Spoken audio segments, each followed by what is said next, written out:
Man, I can't say enough about these guys today. Really, really proud of the Longhorns. Strong win, gritty victory against in a tough place that, let's be frank, the Horns don't have much success over there. Up there in Lawrence, Fog Allen Fieldhouse has been known to be one of the toughest places in the country to play. But Bill Self has a great program up there in Lawrence. But Coach Barnes and the guys went up there and got a tough one, and we needed it. That was embarrassing. Texas wins 21-17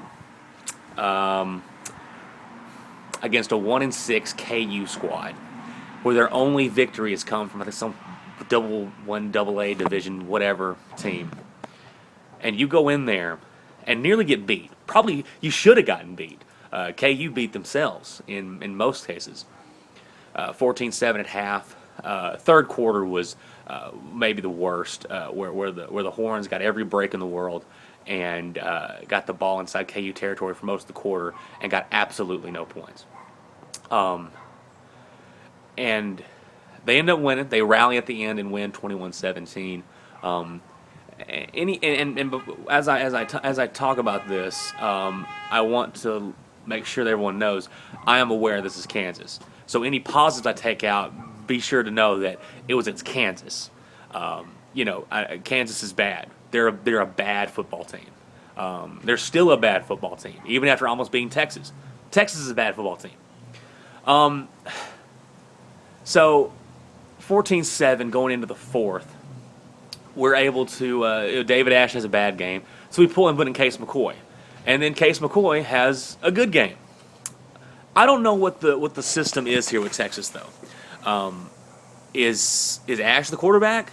Is McCoy the quarterback? Is McCoy now going to be the quarterback? I don't know. I don't know what it is.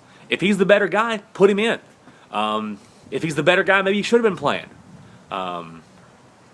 I don't know. Like I said, I want to give Case credit because Case came in, and now the first drive he was in, he didn't do anything. He handed the ball off, and we ran. It was weird. Wow, DJ Monroe, Marquise Goodwin, kind of good players, though. When you get on the ball, good things happen. So that happened. And then Case clutch drive there at the end and was able to got some really good passes. The first three passes were awful. But after that 4th and 6th conversion to Shipley, everything was perfect. Hit Mike down the field for a big gain, and then we're able to play action on third down and get a touchdown to Grant with 12 seconds left, end up winning the game. But that was awful. The whole game was awful, and I'll give it. I don't even want to give the defense that much credit. The defense has been awful all season. And in the first half, they were making some of the worst and we've seen some bad tackling from Texas this year, mainly against OU, really bad against Baylor last week. In the first half of this game, and they had a drive start on 5, and we're in 2 plays that would get down inside our 5. Just awful. But I'll give it to them in the second half. Defense stepped up, gave up 3 points. I only had one solid drive from Kansas, and that was to get that field goal there at the end, or near the end. Defense played well in the second half, but once again, it's Kansas. It's hard to give them too much credit because it's Kansas. And if you're a Kansas fan, Kansas fans know they're not that good. So that's a basketball place, and they'll be good at basketball this year. But I don't know. There needs to be changes at Texas. There needs to be a change in mentality. Needs to be a change in scheme. I don't know.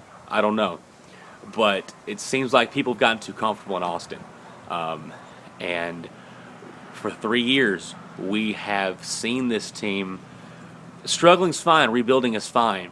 But when it's hard to see the improvement, and especially on the defensive side of the ball over this season, you've seen it get progressively worse. And with offense, I thought we'd figured that out. We didn't figure it out today. But hey, props to Case.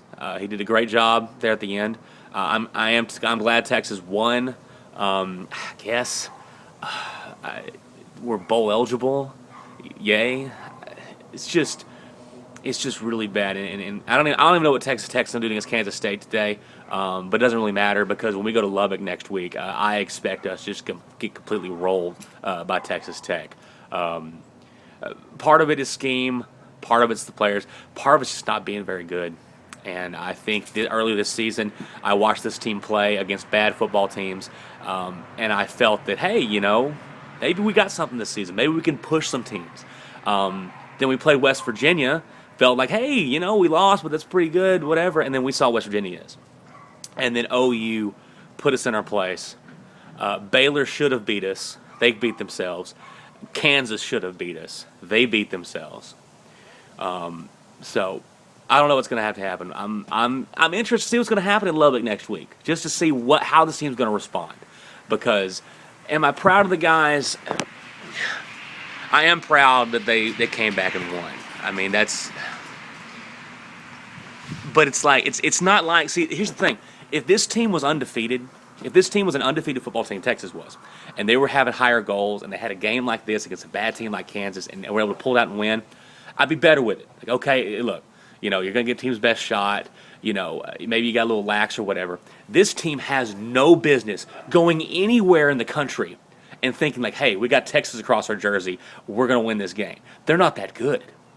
They've got to get better on that. They need to treat every team like they can get beat, because every team can beat this team. Texas wins 21-17, but a lot more questions have been asked here. Are going to have to be asked here about Texas, and it's going to be interesting to see. So, Hook 'em Horns, Texas fight. Horns get the win. They're bowl eligible. They're 6-2. Record looks okay, but if you watch this team from week to week like I do, scary stuff. See you guys later. Texas fight.